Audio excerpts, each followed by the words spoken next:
Hello dear students, आज solve कर रहे हैं एमटेक QROR 2024 का paper. This is the number to contact me if you have any question, doubts और any problem. ठीक है, तो चलिए शुरू करते हैं. Find the sum of the following series up to n+1 terms. So in this case, how we are going to solve this thing? Okay, so the problem is given is very straightforward. So there is a general term for the series we can assign, that is a TK, PK, NC, k minus 1. We can do it in c k minus 1, where k equal to 1 2 3 dot dot dot n plus 1. Pk is the sequence 2 3 5 9. Okay, now we have to identify the pattern over here. So what is the pk's pattern? 2 3 5 9.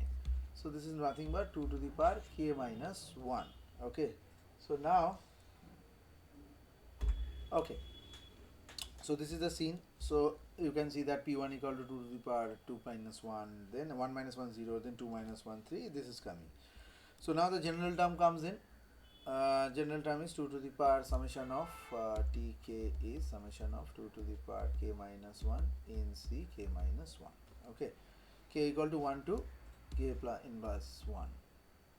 Okay, now change in the summation index. So if you take r equal to k minus 1, so k equal to r plus 1, k equal to 1 and r equal to 0. So this will form the summational part, r equal to 0 to n 2 to the power r in cr.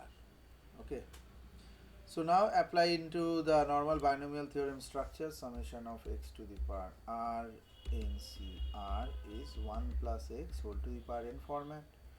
It x equal to 2. If we just substitute this thing, so 1 plus 2, so this will be 3 to the power n.